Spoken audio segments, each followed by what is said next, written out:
అందరికీ నమస్కారం.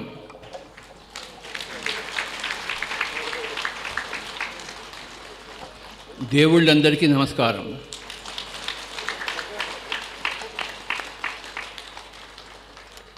కనపడేది తాత్కాలికము, కళపంది కనపడనిది శాశ్వతం. ఎప్పటికప్పుడు కనపడే దాన్ని పక్కన పెట్టి కనపడని దాన్ని చూడడమే ఆధ్యాత్మికత, ధ్యానము. కళ్ళు రెండు మూసేసుకుంటే కనపడేది కనపడకుండా ఉంటుంది. ఎప్పుడైతే కనపడేది కనపడకుండా ఉంటే కనపడనిది కనపడుతూ ఉంటుంది. మనకి కనపడే దాన్ని పక్కన పెట్టి కనపడని దాన్ని ముందుకు తెచ్చుకోవడమే ధ్యానము. Meditation the most important thing for each and every person every day, my dear friends. కేవలం కనపడేదాన్ని నమ్ముకుంటే కుక్కతోక పట్టుకుని గోదావరి ఈదినట్టే. ఎప్పటికప్పుడు కనపడేదాన్ని పక్కన పెట్టేసి కళ్ళు రెండు మూసుకుని కూర్చోవాలి. ఇవాళ 3 గంటలు కూర్చున్నాం. Very good, congratulations. 5 గంటలు కూర్చోవాలి, 10 గంటలు కూర్చోవాలి, 24 గంటలు కూర్చోవాలి. కళ్ళు రెండు మూసేసుకోవాలి. We have to close the eyes. Why are we seeing what? ఊరికే కళ్ళు రెండు తెరిచి చూస్తూ ఉంటే కళ్ళు చిట్లిపోతాయి, కళ్ళు నాశనం అవుతాయి, ఈ శరీరం నాశనం అవుతుంది. ఎందుకంటే కళ్ళలోంచి 80% మన శక్తి బయటికి పోతూ ఉంటుంది. ఎందుకు బయటికి పోగొట్టాలా? అపారమైన శక్తి ఈ కళ్ళలోంచి బయటికి పోతుంటుంది. అది పోనీయకూడదు. అవసరమైనప్పుడే కళ్ళు విప్పాలి, అవసరం లేకపోతే కళ్ళు విప్పకూడదు. నోరు మూసుకుని కూర్చుంటే మౌనము, కళ్ళు మూసుకుని కూర్చుంటే ధ్యానము. మౌనం ఎంత గొప్పదో ఒక రమణ మహర్షి చెప్పారు, ఒక మెహర్ బాబా చెప్పారు. ధ్యానం ఎంత గొప్పదో ఒక బుద్ధుడు చెప్పాడు, ఒక పతంజలి చెప్పాడు. మనమంతా కూడా ధ్యానానికి బానిసలం, ధ్యానానికి అంకితం. మనం గంటలు గంటలు గంటలు గంటలు కళ్ళు రెండు మూసుకుంటాం. అవసరమైతే కళ్ళు ఇప్పి చూస్తాం, మళ్ళీ కళ్ళు మూసేసుకుంటాం.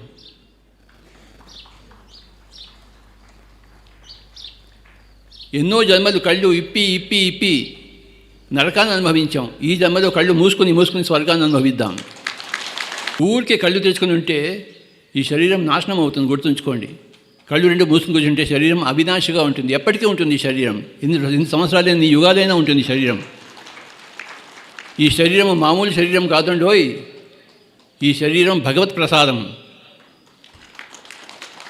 ఈ శరీరం మానవ నిర్మితం కాదు, ఇది భగవత్ నిర్మితం. ఇందులో ఎంత శక్తి ఉందో చెప్పన్నది కాదు. కానీ ధ్యానం లేక ఈ శక్తిని మనం ఉపయోగించుకోలేకుండా ఉన్నాం. We are not able to use this physical body because we don't have meditation. We don't have spirituality. If you have spirituality, if you have meditation, this body will last forever and forever and forever. This is God's creation. శరీరాన్ని బాగా ఉంచుకోవాలంటే ఎప్పుడు కళ్ళు రెండు మూసుకోవాలి. గుర్తుంచుకోండి. మీరు ఎంత కళ్ళు రెండు మూసుకుని కూర్చుంటే మీ శరీరం అంత బంగారం అవుతుంది, అంత వజ్రం అవుతుంది, లేదా బొగ్గుగా మారిపోతుంది. ఈ శరీరాన్ని మీరు కాపాడుకోవాలంటే కళ్ళు రెండు మూసుకుని కూర్చోవడం నేర్చుకోండి. మీ శరీరం వజ్రంగా తయారవుతుంది. శరీరం ఒక అద్భుతము. ఈ అద్భుతాన్ని అద్భుతంగా చూపించేదే ధ్యానం అనే అద్భుతము. మహాచక్రం ధ్యానానికి అంకితము. మన జీవితము ధ్యానానికి అంకితము. నోరు విప్పితే ధ్యానం గురించే చెప్తాము, ఇంకో దాని గురించి మాట్లాడము. నోరు విప్పితే ధ్యానమే. పక్కింటి వాళ్ళ ఉబుసిపోక కబుర్లు చెప్తామేమిటి నోటితో?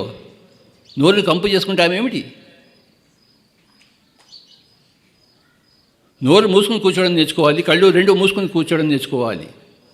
నోరు మూసుకుని కూర్చుంటే మౌనము, కళ్ళు రెండు మూసుకుని కూర్చుంటే ధ్యానము. శ్వాస మీద ధ్యాస పెట్టాలి. ఎప్పుడైతే మనం శ్వాసతో అనుసంధానం అవుతామో అపారమైన విశ్వమైన ప్రాణశక్తి మనలోకి వస్తుంది, ప్రవహిస్తుంది.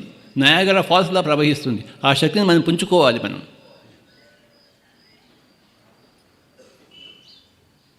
ఎంతైనా శక్తిని పుంజుకోవచ్చు. ఒక సితార్లో ఎంత సంగీతం ఉంది, ఎంతైనా ఉంది. ఒక వైలిన్లో ఎంత సంగీతం ఉంది. ఒక మ్యాండోలిన్, స్వామీజీ వారు గట్టిగా చెప్పకూడదు, ఎంత చక్కగా వాయించాడో మ్యాండోలిన్ వాడు. ఒక తబలాలో ఎంత సంగీతం ఉంది, ఎంతైనా ఉంది. మన శరీరంలో ఎంత ఉంది, ఎంతైనా ఉంది.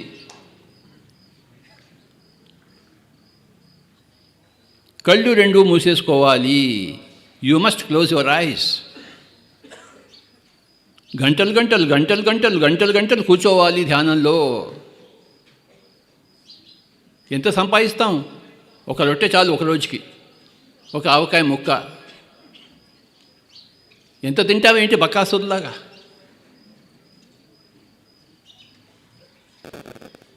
తినడం తగ్గించి, మాట్లాడడం తగ్గించి, ఆలోచనలు తగ్గించి, నిద్ర తగ్గించి ధ్యానం చేద్దాము మై డియర్ ఫ్రెండ్స్. మిగతావన్నీ తగ్గించి దీన్ని హెచ్చించాలి. ఈ మనిషిని మార్చేది ఒక ధ్యానం ఒక్కటే, ఈ ప్రపంచాన్ని మార్చేది ఒక ధ్యానం ఒక్కటే, ఇంకోదేది కాదు. ఈ ధ్యాన మహాచక్రంలో మనం ఎలా కూర్చుంటామో ప్రతిరోజు ఇంట్లో మనం అలానే కూర్చోవాలి. మనం ఇంతమందితో కూర్చుని ధ్యానం చేయడం ఎంత గొప్ప విషయమో.